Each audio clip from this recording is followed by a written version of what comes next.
அனைவருக்கும் வணக்கம். நான் உங்கள் எஸ்ஜெய்வன். இன்றைக்கி இந்த வீடியோ பதிவில் நம்ம எதை பற்றி பார்க்க போகிறோம் அப்படின்னா, விஷ்ணுமாய வழிபாடில் ஒரு முக்கியமான வழிபாடு. பொதுவாக விஷ்ணுமாய வழிபாடுன்னு நிறைய கேள்விப்பட்டிருப்பீங்க. கருங்குட்டி சாத்தன் வழிபாடு கேள்விப்பட்டிருப்பீங்க. ஸோ இதில் அதுக்கு எல்லாத்துக்கும் முக்கியத்துவமான வழிபாடு தான் இப்போ நான் சொல்லக்கூடிய கருநீலி வழிபாடு. சரி, இந்த வீடியோக்குள்ளே போகிறதுக்கு முன்னாடி உங்கள் அனைவருக்கும் நன்றி சொல்ல நான் கடமைப்பட்டிருக்கேன். என்னோட குருமார்களோட ஆசீர்வாதத்தாலையும் என் தெய்வங்களோட அனுகிரகத்தாலையும் உங்களோட சப்போர்ட்னாலையும் நான் லாஸ்ட்டாக ஒரு ரெண்டு வீடியோ போட்டேன்னு நினைக்கிறேன். 2 வீடியோ போட்டேன். ஸோ அதுக்கு நல்ல ரெஸ்பான்ஸ் உங்கள் சைட்லேருந்து.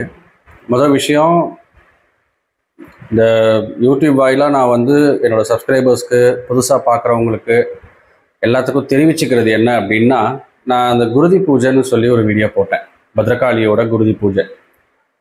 ஸோ அதுக்கு நல்ல ரெஸ்பான்ஸ் வந்திருக்கு. ஏன்னா இது எல்லாருமே அவசரப்பட்டால் என்னால் ஒன்றும் செய்ய முடியாது. ஏன்னா கோயில்லனா பொதுவாக செய்வாங்க, எல்லாரையும் உட்கார வச்சு செய்வாங்க. அதில் யாரோ உபயோகஸ்தரோ அவங்கள முன்னாடி உட்கார வச்சு பாக்கி எல்லாம் சுற்றி உட்காந்துருப்பாங்க. நம்ம பார்த்துருப்போம் கேரளத்தில் கோயிலில். ஸோ இங்கே நம்ம செய்கிறது பார்த்திங்கன்னா, ஒவ்வொருத்தருக்கும் தனிப்பட்ட முறையில் நம்ம செய்கிறது. இப்போ ஒரு ஃபேமிலி வராங்க, அவங்களுக்கு இந்த மாதிரி பிரச்சனை அப்படின்னா தனிப்பட்ட முறையில் நம்ம செஞ்சிட்ருக்கோம். அதனால் இப்போ ஒவ்வொரு நாளைக்கு ஒவ்வொருத்தவங்களுக்கு தான் செய்ய முடியும். ஒரு சில முக்கியமான நாளில் அந்த குருதி பூஜை செய்ய முடியாது. ஸோ அந்த நாள் கணக்கையும் பார்த்து தான் நான் ஒவ்வொருத்தவங்களுக்கும் அப்பாயின்மெண்ட் கொடுத்துக்கிட்டு இருக்கேன். அது மட்டும் இல்லாமல் எல்லாருமே அவசரப்பட்டால் நான் என்ன பண்ண முடியும் சொல்லுங்கள். ஸோ அதனால் உங்களுக்குன்னு ஒரு டேட் நான் அப்பாயின்மெண்ட் கொடுத்துருப்பேன். அந்த நாளில் நீங்கள் வந்தீங்கனாலே போதுமானது. உங்களுக்கு ஏன்னா இங்கே நம்ம தனிப்பட்ட முறையில் அவங்களுக்காக மட்டுமே நம்ம செய்யக்கூடிய விஷயம். ஸோ அந்த முழு சக்தியும் முழு பலனும் அவங்களுக்கு போய் சேரணும் அப்படிங்கிறதுக்காக தான் மற்ற கோயில்களில் பொதுவாக செய்யாமல் நம்ம இவங்க ஒரு ஃபேமிலி வராங்க அப்படிங்கிறப்போ அவங்க ஃபேமிலிக்கு மட்டும் நம்ம செய்கிறது. ஆனால் உங்களோட நல்ல சப்போர்ட்னால எனக்கு நிறைய பேர் புக் பண்ணியிருக்கீங்க. இந்த பூஜைக்கு அப்பாயின்மெண்ட் கொடுத்துருக்கேன். ஸோ அந்தந்த தேதிகளில் வந்தீங்கன்னா சரியாக இருக்கும். அவங்களுக்கும் ஒரு தனிப்பட்ட முறையில் உட்கார வச்சு எந்த ஒரு டிஸ்டர்பன்ஸும் இல்லாமல் அவங்களும் அந்த தாய் பராசக்தி பத்ரகாளியோட அனுகிரகம் கிடைக்கும். என்ன நோக்கத்துக்காக இந்த குருதி பூஜை பண்ணுறீங்களோ அந்த நோக்கமும் சீக்கிரம் நிறைவேறதுக்கு தான் நம்ம இங்கே பூஜை பண்ணி கொடுக்கறது. சரி, வாங்க இந்த வீடியோக்குள்ளே போகலாம். விஷ்ணுமாய வழிபாடில் முக்கியமான வழிபாடு, ரொம்ப அத்தியாவசிய வழிபாடு இந்த கருநீலி வழிபாடு. அது என்ன முக்கியமான வழிபாடுன்னு சொல்கிறீங்க அப்படின்னா, இதில் நிறைய ரகசியங்கள் இருக்குது. இதுக்கு முன்னாடி இதை பற்றி பேசி எத்தனை பேர் வீடியோ போட்டிருக்காங்க, என்ன முழுசாக பேசுனாங்களா, என்ன ஏதுங்கிறது எனக்கு தெரியாது. ஒரு சிலவங்க போட்டிருக்காங்கன்னு நினைக்கிறேன். பட் எந்த அளவுக்கு போட்டிருக்காங்கங்கிறத நான் அதை ரிவீல் பண்ணலை. அதே மாதிரி இப்போ இந்த வீடியோ நான் எதுக்கு போடுறேன் அப்படின்னா, புரியாதவங்களுக்கு புரிஞ்சுக்கணுங்கிறதுக்காக. நிறைய பேர் விஷ்ணுமாயா தேவன்னு சொல்லி போகிறீங்க. ஸோ அப்படி போகிறது தப்பு இல்லை. அது முறையாக நம்ம வச்சு பார்த்துக்க முடியுமா? ஏன்னா விஷ்ணுமாயா மட்டும் வச்சு வழிபட்டால் அங்கே அது நிற்காது, சாமி அங்கே நிற்க மாட்டார். ஸோ கூட இவர் கூட ஆளுங்க இருக்கணும் இவருக்கு. அதனால தான் நான் ஆரம்பத்துலேருந்தே ஒரு சில வீடியோவில் நான் சொல்லியிருக்கேன், இவங்களுக்கு ஏற்ற தெய்வங்கள் தான் இவங்களை வச்சு வழிபட முடியும் அப்படின்னு. அதை நீங்கள் எந்த அளவுக்கு புரிஞ்சுக்கிட்டீங்கன்னு எனக்கு தெரியல. ஸோ இப்போ இவர் ஒரு இடத்துல வச்சிருக்கணும். நீங்கள் நிறைய கோயில்களில் பார்த்துருப்பீங்க. விஷ்ணுமாயா ஸ்தலத்துக்கு நீங்கள் போயிருக்கலாம், போகாமல் இருக்கலாம், எனக்கு தெரியல. பட் ஒருவேளை போயிருந்தீங்க அப்படின்னா உள்ள இவரோட மூல விக்கிரகம் மட்டும் தான் வெளியே நேராக தெரியும். பாக்கி எல்லாம் சைடில் உள்ள வச்சுருப்பாங்க. அது என்ன, அதில் ஒன்று தான் இந்த கருநீலி, கல்லடி கோடு கருநீலிம்பாங்க. சரிங்களா? இப்போ யார் இந்த கருநீலி தேவதை? இதை ரகசியங்களை பாதுகாத்து சூட்சமமாக தான் நான் சொல்கிறேன். ஏன்னா விஷ்ணுமாயா உபாசகம் பண்ணுறவங்களுக்கு மட்டும்தான் இந்த மாதிரியான ரகசியங்கள் தெரியும். நானுமே அந்த ரகசியத்தை நான் உடைக்க போகிறதில்ல. என்னங்கிறத ஜஸ்ட் ஜென்ரலாக தான் நான் சொல்கிறேன், புரிஞ்சுக்கோங்க. ஸோ மெயின் விஷயம் பார்த்தீங்கன்னா, கருநீலி வழிபாடு, கல்லடி கோடு கருநீலி வழிபாடு, மாந்திரிகத்தின் தேவதை, மாந்திரிகத்தின் ராணி இப்படின்னே சொல்லலாம் கேரளத்தில்.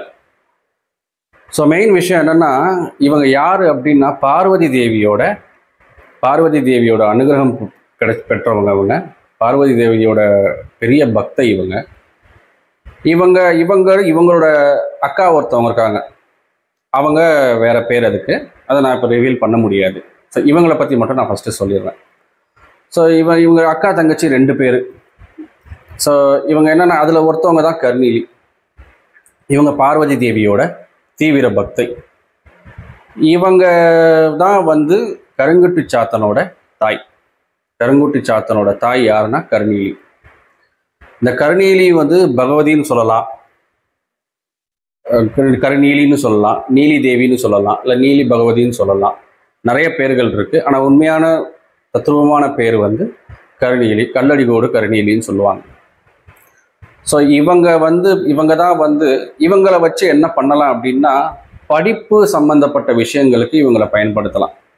எதுக்காக வந்து விஷ்ணுமாயா வழிபாடில் முக்கியமான வழிபாடு இவங்க கருநீலி வழிபாடு அப்படின்னா, சாமி தாய் இருக்கிற இடத்துல தான் வந்து சாமி இருப்பார். நம்ம ஒரு குழந்தை இருக்கும். ஸோ இப்போ இவர் வந்து குழந்தை தான். இவரும் சரி, கருங்குட்டியும் சரி.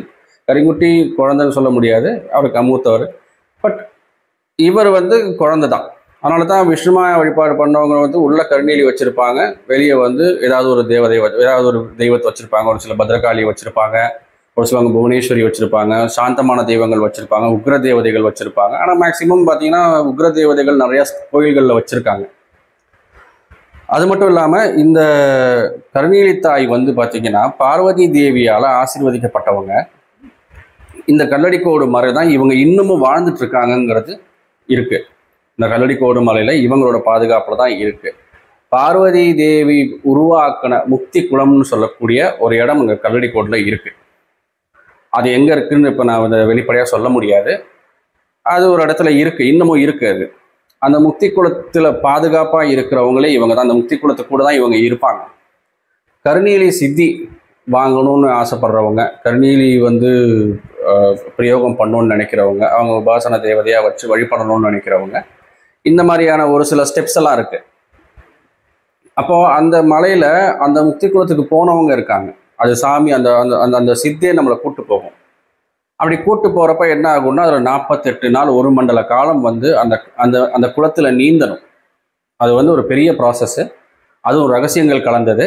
இப்போவும் சொல்கிறேன், நான் இதில் ரகசியங்களை வெளிப்படுத்தலை, ஒரு சூட்சமமான ஒரு சில விஷயங்கள் சொல்கிறேன். இப்போது நிறைய பேர் வந்து விஷ்ணுமாயா வச்சுருக்கேன், நான் வந்து கருங்குட்டி வச்சுருக்கேன், தாராளமாக வச்சுருக்கலாம், தப்பே கிடையாது, யார் வேணாலும் அதை வச்சுருக்கலாம். ஆனால் என்னென்னா, இந்த கருநீலி இல்லாமல், இந்த தாய் பராசக்தி இல்லாமல் விஷ்ணுமாயா அங்கே வீட்டில் தங்காது. அப்போ இவங்க அது அங்கே இருக்கணும். இவங்களும் சரி, விஷ்ணுமாயா சுவாமியும் சரி, கருங்குட்டி சாத்தனும் சரி. சரி, இப்போ இந்த சாத்தன் வழிபாடில் முக்கியமான சாத்தன்மார்களில் 16 பேர் இருக்காங்க. நிறைய பேர் 390 சாத்தன்மார்கள்னு சொல்கிறாங்க. கிடையாது, சாத்தன்மார்கள் 16 பேர், 390 பூதகணங்கள். இப்போ எம்பெருமான் ஈஸ்வரனுக்கு பார்த்தீங்கன்னா, சிவபெருமானுக்கு பார்த்தீங்கன்னா நிறைய பூதகணங்கள் இருக்காங்க. சப்த ரிஷின்னு சொல்லுவாங்க. 7 ரிஷிமார்கள். அதே மாதிரி பார்த்தீங்கன்னா 18 சித்தர்கள், அதுக்கப்புறம் 33 கோடி தேவர்கள், அதுக்கு கீழே பூதகணங்கள் வருவாங்க. அப்போது விஷ்ணுமாயா சுவாமிக்கு வந்து 16 சாத்தன்மார்கள், 16 சப்டிவிஷன்ஸ் தான். ஸோ அதுக்கு கீழே அவங்களுக்கு இந்த 16 சாத்தன்மார்களுக்கும் விஷ்ணுமாயா கீழே 16 சாத்தன்மார்களுக்கு கீழே வர்றவங்க தான் இந்த 390 பூதகணங்கள். இந்த பூதகணங்கள் எல்லாருமே 16 சாத்தன்மாருக்கும் விஷ்ணுமாயா சுவாமிக்கும் சேவை பண்ணுறவங்க. இந்த விஷ்ணுமாயா சுவாமிக்கு 16 சாத்தன்மார்கள் சேவை பண்ணுவாங்க. இதுதான் ஒரு உண்மையான தாற்பயம். இதை முதல்ல புரிஞ்சுக்கங்க.